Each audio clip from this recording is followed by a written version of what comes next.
대통령 탄핵 사건의 제3차 변론기일을 진행하겠습니다. 피청구인 본인 나오셨습니까? 네, 그 다음에 대리인으로 지난 기일 이후 제출된 서면을 확인하고 증거 정리를 한 다음에 채택된 증거에 대한 증거 조사를 하는 순서로 진행하겠습니다. 그에 앞서서 피청구인 본인께서 소추 사유에 대한 의견 진술을 희망하신다면 발언 기회를 부여하겠습니다. 어느 정도까지 말씀드려야 될지 모르겠습니다만은 양해해 주시면 제가 일어나서 할까요? 네. 좋으실 대로 하십시오. 그러면 마이크가 이러니까 제가 앉아서 예, 하겠습니다. 편하실 대로 하십시오. 제가 오늘 처음 출석을 했기 때문에 그냥 간단하게만 말씀을 드리겠습니다. 여러 가지 헌법 소송으로 업무도 과중하신데 또 저의 이 탄핵 사건으로 또 이렇게 고생을 하시게 해서 먼저 우리 재판관님들께 송구스러운 마음입니다. 저는 철들고 난 이후로 지금까지 또 특히 공직 생활을 하면서 자유민주주의라는 신념 하나를 확고히 가지고 살아온 사람입니다. 헌법재판소도 이러한 그 헌법 수호를 위해서 존재하는 기관인 만큼 우리 재판관님들께서 여러모로 잘 살펴주시기를 부탁드리겠습니다. 또 필요한 상황이 되거나 질문이 계시면은 말씀드리도록 하겠습니다. 네, 감사합니다. 예, 말씀 잘 들었습니다. 이제 갑 9호증 국회 사무처 CCTV 영상입니다. 재생되는 장면 보면서 말씀드리겠습니다. 지금 보시는 장면이 12월 3일 밤 11시 49분경부터 다음날 12월 4일 00시 11분경까지 육군 특전사 707 특수임무단 병력이 탑승한 헬기가 국회의사당 후면 운동장에 3대씩 순차로 착륙하는 모습입니다.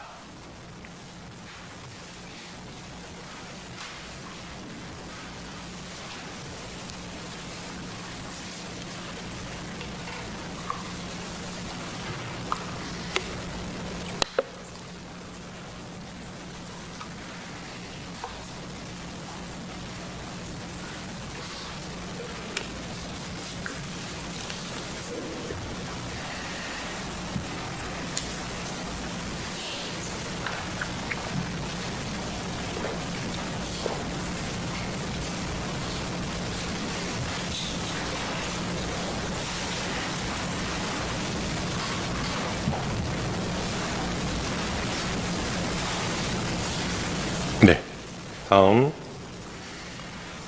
본청으로 진입하는 무장한 계엄군의 모습입니다.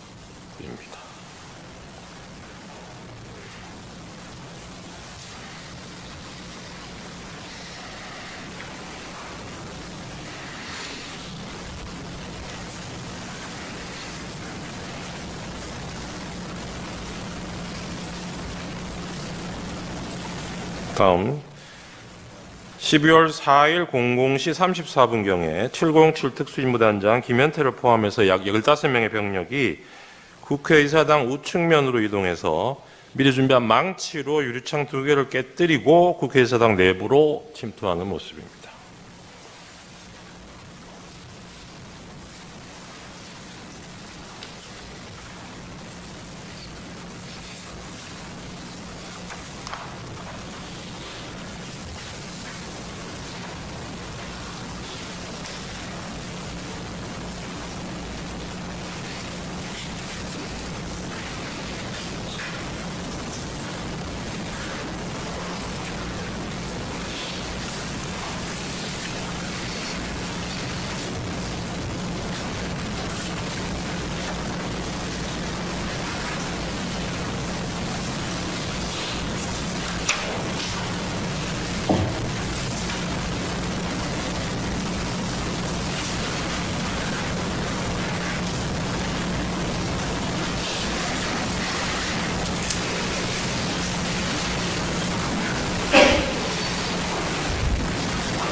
유리창을 깨고 들어가는 모습.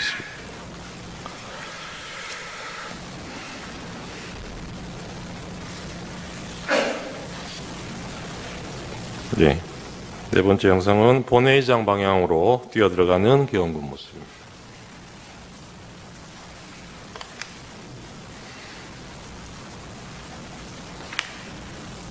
그리고 본회의장 앞장면인데, 여기 국회 내 당직자, 보좌관 이런 분들이 계엄군의 국회의사당 진입을 막기 위해서 소화기를 분사하니까 이를 피하기 위해서 잠시 물러서다가 대치 상태를 계속해서 유지하고 있는 계엄군들 모습입니다.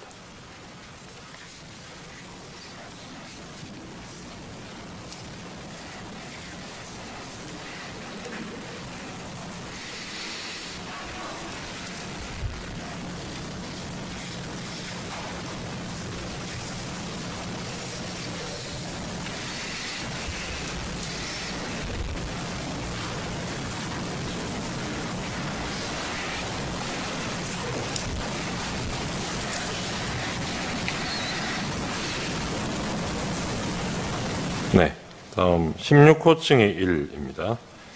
한남동 국회의장 공간에 계엄군이 출동한 장면인데요. 12월 4일 01시 42분경부터 04시 45분경까지 사이에 전체는 그렇습니다만 그 중에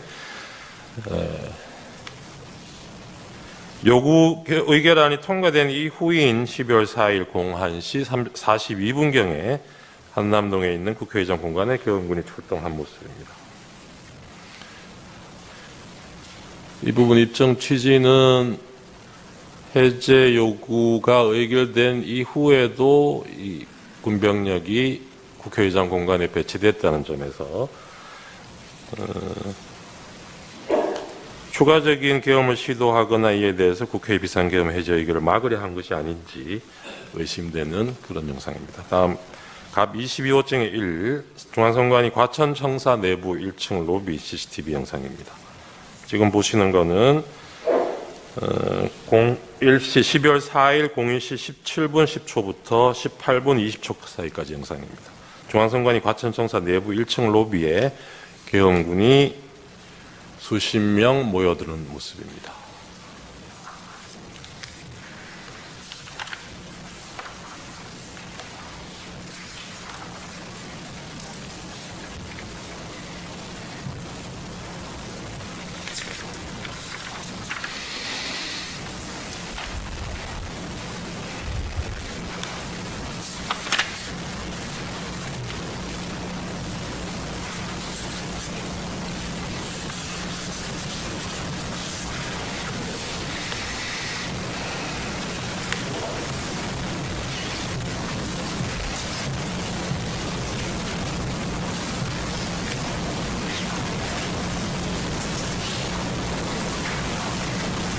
다음 갑 22호증 23입니다. 선관위 과천청사 내부 2호기 엘리베이터 CCTV 영상인데 여기 보시면 계엄군들이 권총을 소지하고 있는 장면이 확인이 됩니다.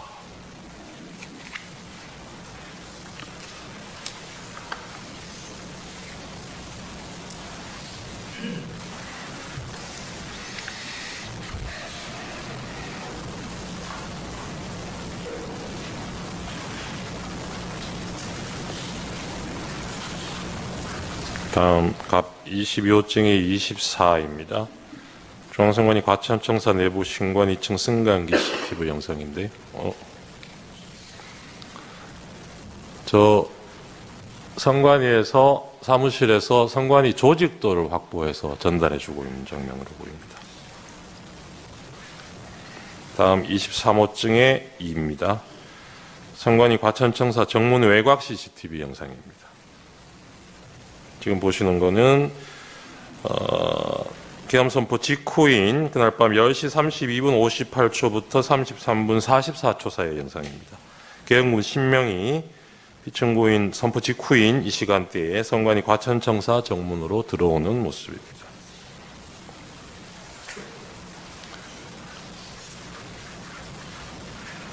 미리 준비되지 않았더라면 계엄 선포 직후에 4, 5분 후에 저렇게 바로 계엄군들이 선관위 청사로 진입할 수는 없었다는 취지입니다.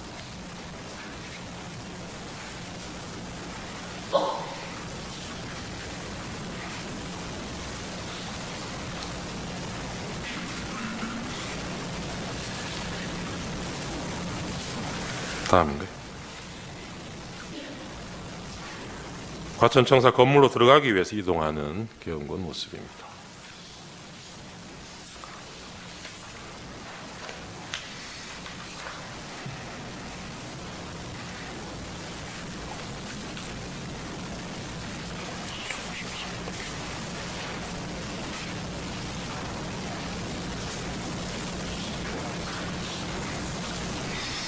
네. 23호증의 18 과천청사 정문 우측 영상입니다.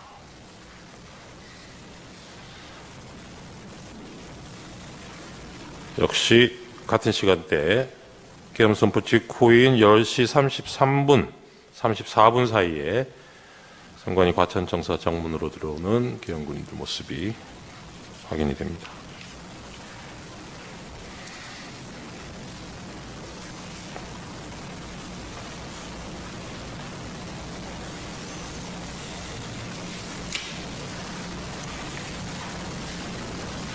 정문으로 들어와서 청사 경내 청사 안으로 들어오는 모습입니다.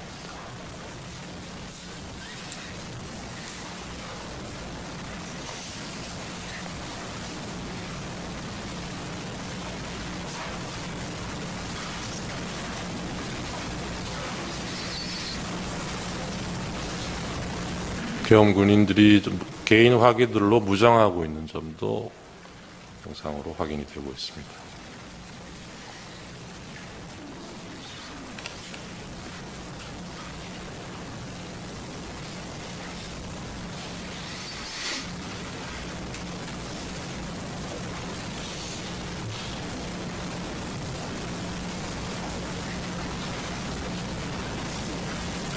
이 부분은 앞에 보셨던 영상이랑 같은 내용을 아마 각도만 다르게 잡은 있는 것 같아서 조금 생략하셔도 될 것 같고 24호증에 1로 넘어가 주셔도 좋을 것 같습니다. 네, 이 부분은 선관위 선거정보센터 CCTV 영상 파일인데요. 시간은 그날 10시 32분부터 33분 사이입니다. 이게 서버실인데 군인들이 서버실 내로 들어오는 장면입니다. 아까 정문으로 들어왔던 시간하고 비교해 보시면 들어오자마자 이 바로 서버실로 시간상으로는 그렇게 이동을 한 것으로 보입니다.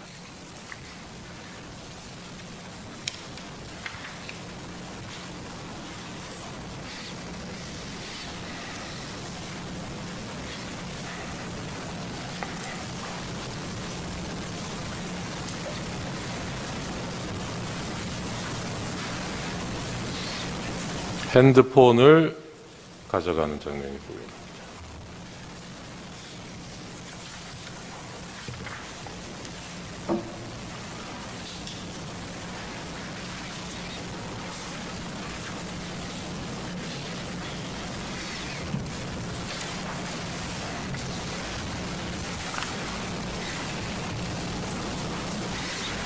이 24호증에 3 보고 계십니다.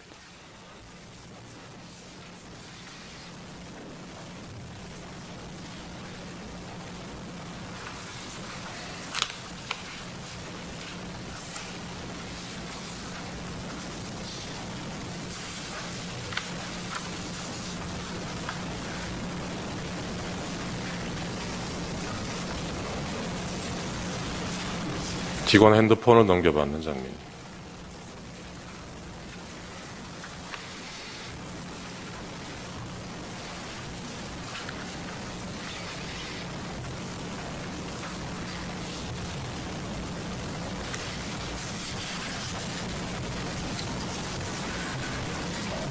다음 24호증의 13입니다. 선관위 선거정보센터 CCTV 영상인데요. 전산실 서버가 위치하고 있는 전산실 내부 모습입니다.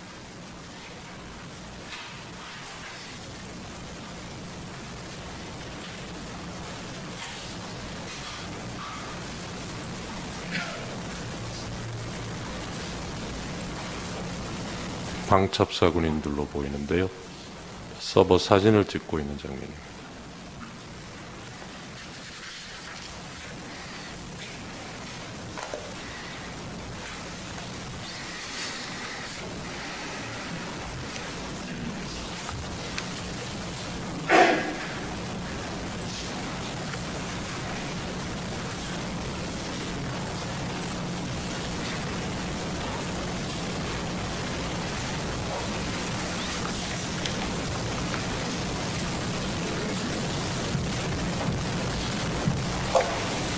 다음 파일로 넘어가 주셔도 좋을 것 같습니다.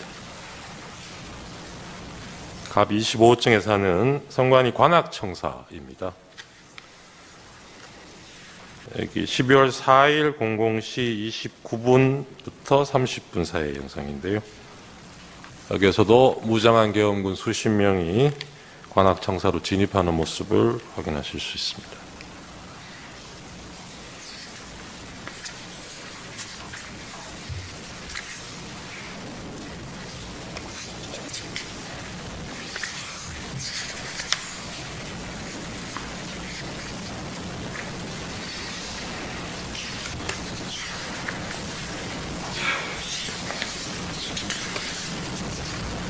네, 여기는 역시 같은 관악청사 뒤편 공간인데요. 화단이 있는 이 공간에도 군인들이 배치가 돼서 건물을 통제하고 있는 모습을 확인하실 수 있습니다.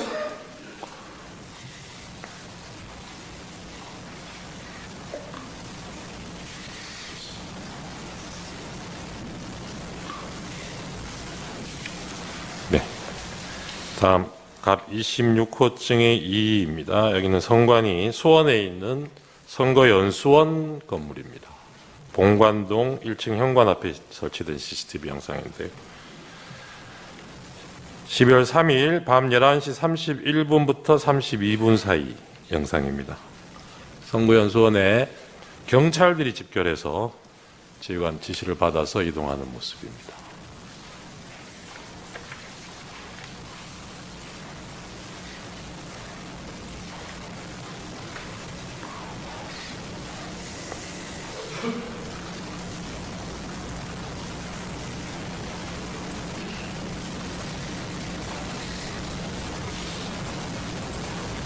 네, 다음 영상 넘어가 주셔도 좋을 것 같습니다. 26호증의 23, 같은 수원 선거연수원 정문 CCTV 영상입니다. 여기는 12월 3일 11시 36분 25초에서 45초 사이의 영상인데요.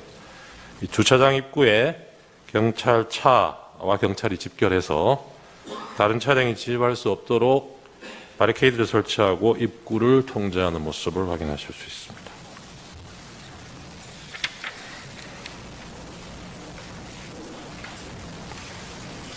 다음 영상입니다. 이어진 영상도 26호증의 26인데 같은 위치고요.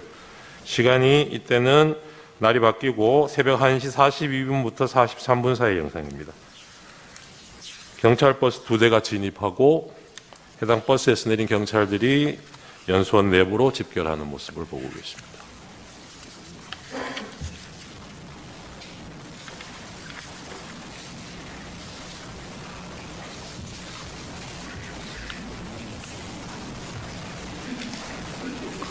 다음 넘어가셔도 좋을 것 같습니다. 26호증의 37입니다. 선거연수원 CCTV 정문 영상인데요. 날이 밝아오는 11월 4일 07시 12분 13분 사이의 영상입니다. 경찰버스 한 대가 선관위 선거연수원을 빠져나가고 있는데 그 이후에도 경찰차 한 대가 정문에서 대기 중인 모습을 보실 수 있습니다. 이상 영상 증거 설명을 마치겠습니다. 다음으로 피청구인에 대한 신문을 하겠습니다. 피청구인 본인께서는 그 자리에 계시면 되겠고요. 질문사항은 2개밖에 없습니다. 피청구인에게 진술 거부권을 고지해 드립니다. 질문 전체에 대해서 또는 개개의 질문에 대해서 진술을 거부할 수 있습니다. 오늘 피청구인 신문이 예정돼 있지 않았던 상황으로 알고 있는데요. 제가 지난밤에 오늘 발언 기회를 줄 수 있느냐 협의할 때 분명히 말씀드렸습니다. 재판장께서 하시면 제가 두 가지만 아는 대로 묻겠습니다. 말씀을 드리겠습니다. 네네. 첫 번째 질문은 국가 비상 입법기구 관련 예산을 편성하라는 쪽지를 기획재정부 장관에게 준 적이 있으십니까? 저는 이걸 준 적도 없고, 그리고 나중에 이런 계엄을 해제한 후에 한참 있다가 언론에 뭐 이런 메모가 나왔다는 것을 기사에서 봤습니다. 근데 그 기사 내용도 조금 부정확하고, 그러면은 이거를 만들 수 있는 사람은 국방장관밖에 없는데, 국방장관이 그때 이제 부속이 돼 있어서 구체적으로 확인을 못했습니다. 그런데 그 내용을 보면 좀 그 내용 자체가 좀 서로 좀 모순되는 것 같기도 하고, 그런데 하여튼 뭐 그 부분에 대해서는 그렇습니다. 뭐 자세하게 또 물어보시면은 제가 아는 대로 답변을 드리겠습니다. 예. 두 번째 질문, 마지막 질문 드리겠습니다. 본인께서는 이진우 수방사령관, 곽종건 특전사령관에게 계엄 선포 후 계엄 해제 결의를 위해 국회에 모인 국회의원들을 끌어내라고 지시한 적이 있으십니까? 없습니다. 네. 예, 그러면 마치겠습니다. 오늘 변론은 이것으로 마치고 양측 대리인께서 추가로 하시고 싶은 말씀이 있으십니까? 우선 청구인 대리인 있으십니까? 네.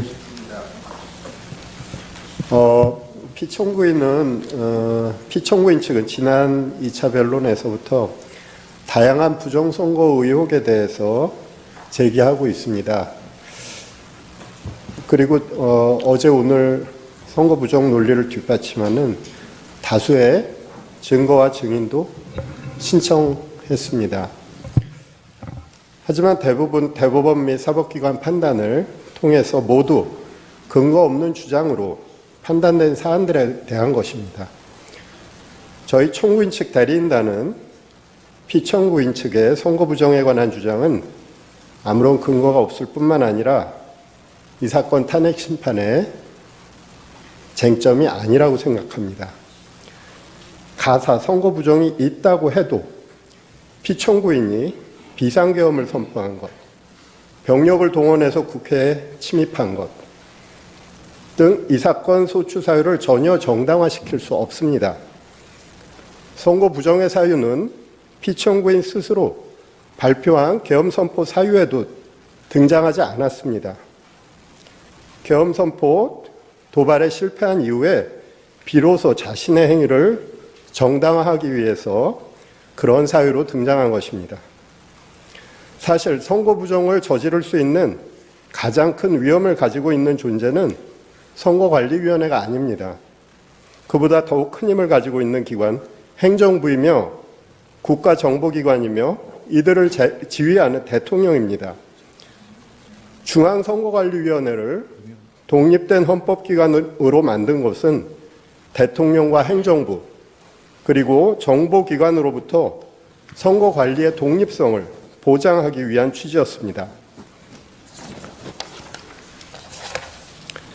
지금의 상황은 오히려 선거 부정의 위험이 더욱 더 큰 기관이 선거 부정을 막고 방어하는 기관에게 선거 부정을 저질렀다고 비난하는 형국입니다. 이 사건 탄핵 심판은 수많은 국민들이 듣고 바라보고 있습니다. 그래서 피청구인 측의 기이한 부정선거 주장을 그대로 방치하기는 어렵습니다. 국민들에게 미치는 해로운 영향 때문입니다. 선거 공정성은 우리 민주주의의 생명이며 핵심입니다. 그것을 함부로 쓰레기통 속에 구겨 넣는 주장을 방치한다면 우리 민주주의도 어느 순간 같은 운명에 처할 수밖에 없습니다. 우리 대한민국의 민주주의 헌정 질서를 보호할 필요가 있는 것입니다. 사람이 가득 찬 극장 안에서 불이야라고 소리치면 수많은 사람을 해칠 수 있습니다.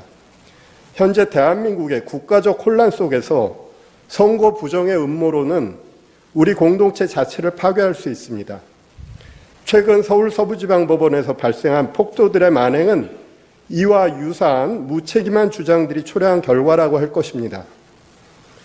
존경하는 재판장님, 재판관님, 선거 부정론은 사법부와 검찰의 판단까지도 믿지 못하며 객관성이 없는 무리한 의혹을 제기하는 집단의 일방적 주장입니다.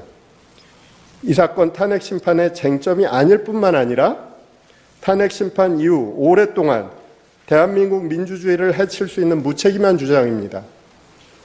더 이상 선거 부정의 의혹 제기 그리고 그와 관련한 증거 신청은 적절하게 제한해 주실 것을 요청드립니다. 이상입니다. 예, 피청구인 하시고 싶은 말씀. 재판장님, 저희 청구인 증인 신문 방식에 대해서 한 말씀. 네.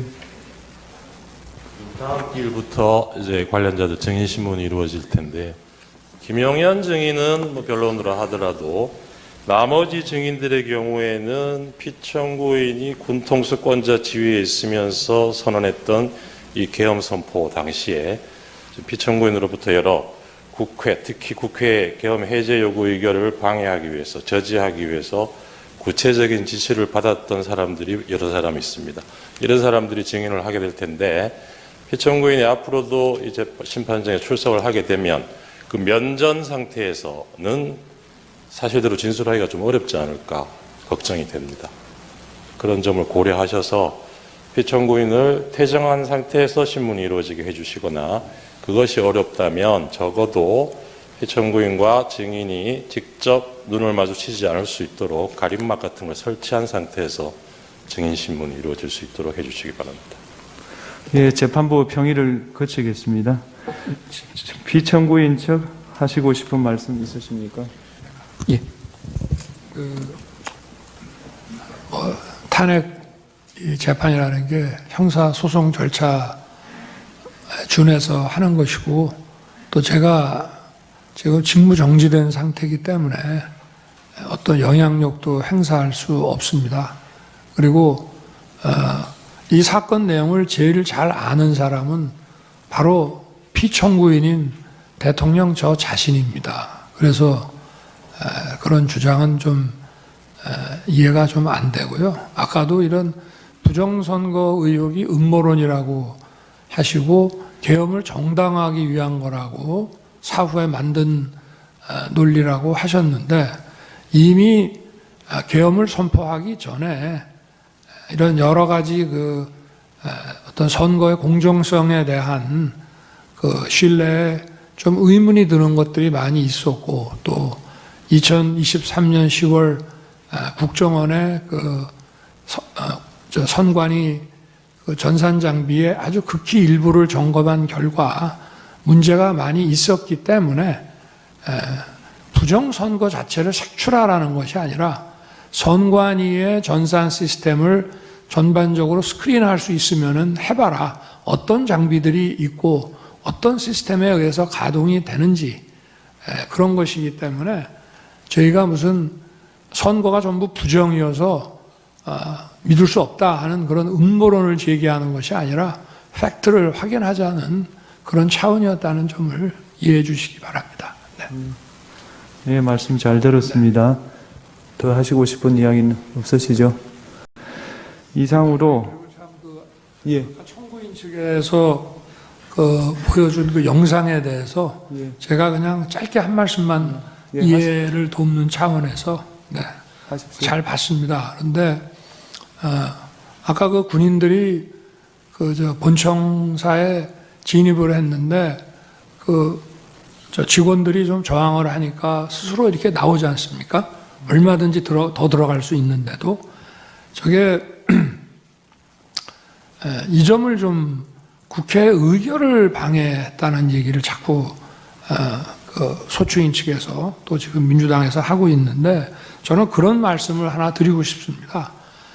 가사 그러면 12월 3일, 4일 밤에 내려진 의결을 군을 투입해서 방해했다고 한다면은, 그럼 그걸로 이제 더 이상 계엄 해제 요구를 못하고 계엄이 쭉 그냥 가는 것이냐? 저는 그렇지 않다고 봅니다. 대한민국에서 국회와 언론은 대통령보다 훨씬 강한 초갑입니다.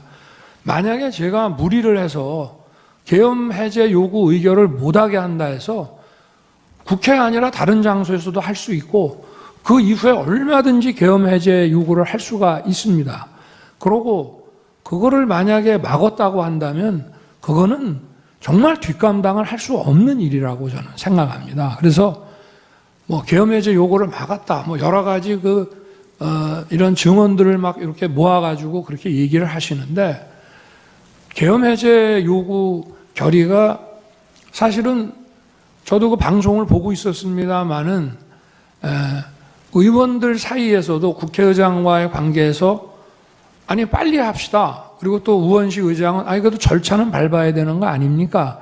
이렇게 하면서 좀 국회법에 딱 맞지 않는 그런 아주 신속한 그런 결의를 했거든요. 그렇지만 저는 그거를 보고 바로 군을 철수시켰습니다. 그래서 국회 마당에 있던 사람들이 나갔고요.